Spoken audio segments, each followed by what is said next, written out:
বয়ান করি আখিরাতের পুঁজি কামাই করার জন্য।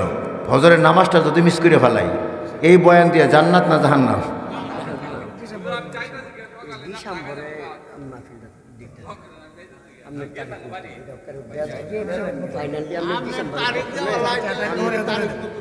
তারিখে এখন দিতে হইব।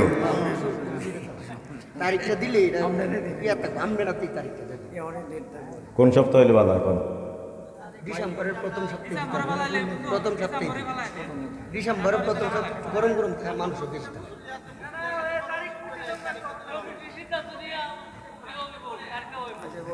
ঠিক আছে, ডিসেম্বরের প্রথম সপ্তাহে তো তারিখটা আমি কমিটির সাথে একটু আলোচনা করে দিব ইনশাআল্লাহ।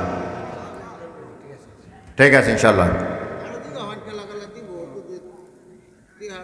খুশিতে যদি কেউ দিতে চান দিতে পারেন।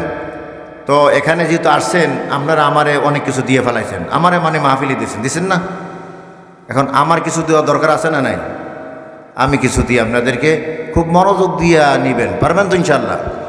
قال رسول الله صلى الله عليه وسلم من سبح الله في دبر كل صلاة 33 وحمد الله 33 وكبر الله 33 فتلك 99 وقال تمام 100 لا إله إلا الله وحده لا شريك له له الملك وله الحمد وهو على كل شيء قدير। নবীজি বলেন, যে ব্যক্তি 5 ওয়াক্ত ফরজ নামাজের পর 33 বার সুবহানাল্লাহ, 33 বার আলহামদুলিল্লাহ, 33 বার আল্লাহু আকবার, 3 33 কত হয়? 99। 100 হইলে আর কত লাগবে?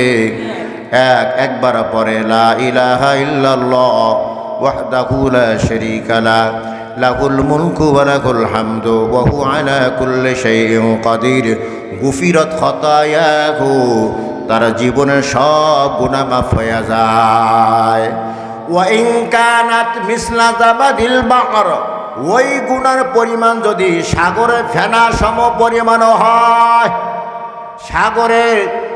সাগরে ফেনা সম পরিমাণও যদি গুনাহ হয়, আর 5 ওয়াক্ত নামাজের পরে যদি 33 বার সুবহানাল্লাহ, 33 বার আলহামদুলিল্লাহ, 33 বার আল্লাহু আকবার, একবার পরে লা ইলাহা ইল্লাল্লাহ ওয়াহদাহু লা শারীকা লাহ লাহুল মুলকু ওয়া লাহুল হামদু ওয়া হুয়া আলা কুল্লি শাইইন কাদির, আল্লাহ তাআলা বলে সাগরের ফেনা সম পরিমাণ গুনাহ আমি আল্লাহ মাফ করে দিব। সহজ না কঠিন? এই ছোট্ট আমলটুকু করবো তো ইনশাআল্লাহ। কারা কারা করবেন হাত তুলে দেখেন। আল্লাহ আমার এই ভাইদেরকে কবুল করে না। আরো জোরে হাত নামান। আরেকটা ছোট্ট আমল দিই। قال رسول الله صلى الله عليه وسلم ما قال عبد لا إله إلا الله قط مخلصا ফুতিহাত লাহু আবওয়াবুস সামা। আল্লাহু আকবার কান। নবীজি বলেন, যে ব্যক্তি ইখলাসের সাথে একবার পড়ে লা ইলাহা ইল্লাল্লাহ, কিসের সাথে? ইখলাস বলা হয় যেই আমলটা আল্লাহকে খুশি করার জন্য করা হয়, যেই আমলটা আল্লাহকে দেখানোর জন্য করা হয়, যে আমলটা আল্লাহকে শোনানোর জন্য করা হয়, ওই আমলকে ইখলাস বানা আমল বলা হয়। এই ইখলাস নিয়ে যে ব্যক্তি একবার বলে লা ইলাহা ইল্লাল্লাহ, 7 আসমানের সব দরজাগুলো তার জন্য খুলে দেওয়া হয়। সহজ না কঠিন? আরো জোরে। কয়বার বললে? একবার।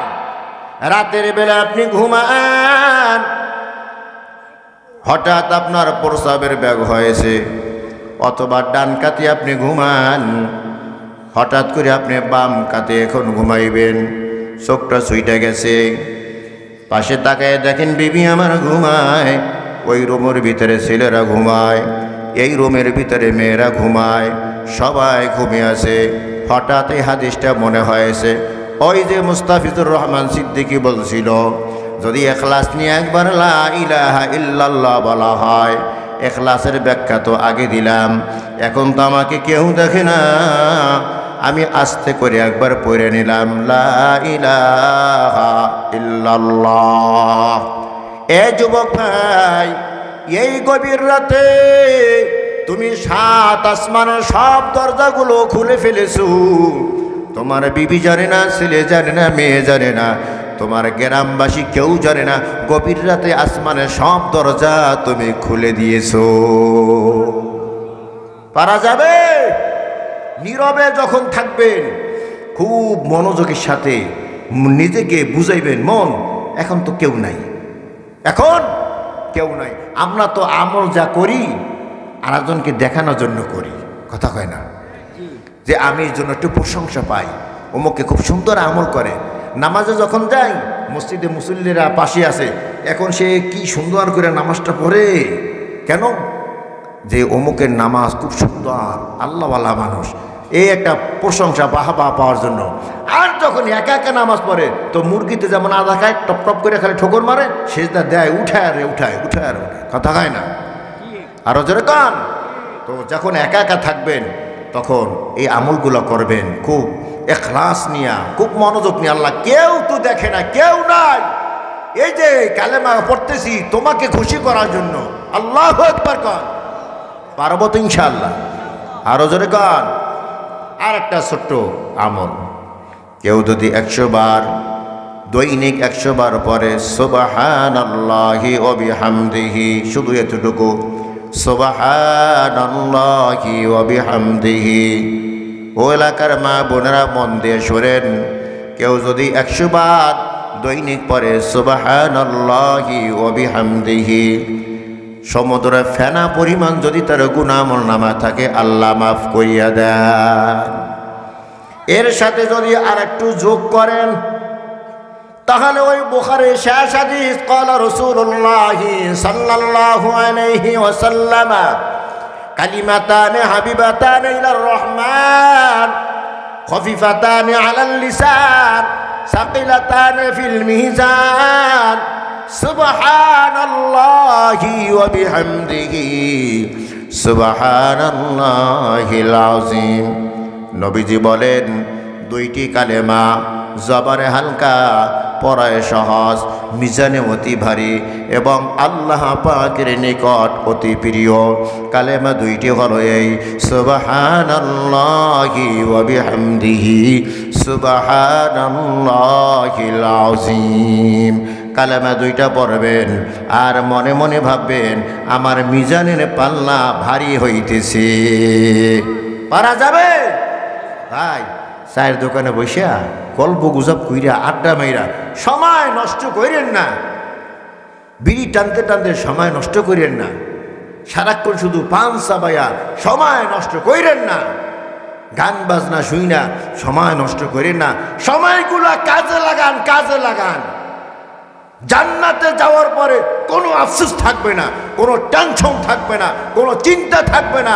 তবে হ্যাঁ, জান্নাতি মানুষের একটা টেনশন থাকবে। কি টেনশন, কি পেরেশানি? যেই সময়টা দুনিয়াতে তার জিকির ছাড়া কেটেছে। কি ছাড়া? কি ছাড়া? জিকির ছাড়া কেটেছে। তো জান্নাতি মানুষ ওই সময়টার জন্য আফসোস করতে হবে, এই সময়টা আমি জিকির ছাড়া কাটাইলাম কেন?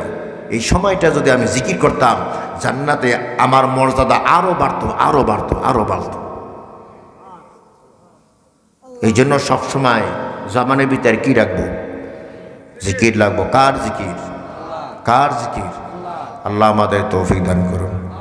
গভীর রাত তাহাজ্জুদের সময় আল্লাহ প্রথম আসমান আইসা আমাদেরকে ডাকতে থাকে, কে আছো গুনাহগার, আমার কাছে বল, আমি গুনাহ মাফ করে দেব।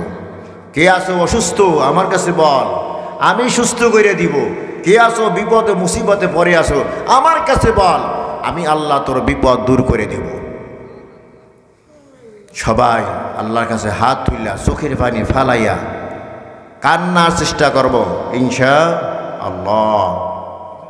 কান্না যখন শুরু করে, তো আল্লাহ তাআলার রহমতের সমুদ্রের ভিতর তুফান শুরু হয়। সুবহানাল্লাহ, জোরে কর। তো ওই বান্দার জীবনের সব গুনাহ মাফ করে দেয়। কান্না করতে পারবো না ইনশাআল্লাহ? সবাই গুনার কথা স্মরণ করিয়া লজ্জিত আর শর্মিন্দা হইয়া চোখের পানি ছেড়ে দেওয়ার চেষ্টা করব। আল্লাহর কসম, আপনি তওবা করিয়া চোখের পানি যদি ছাইড়ে দিতে পারেন, এই চোখ থেকে পানি বের হইয়া নাকের আগায় আসার আগে আগে আল্লাহ সব গুনাহ মাফ করে দেবেন।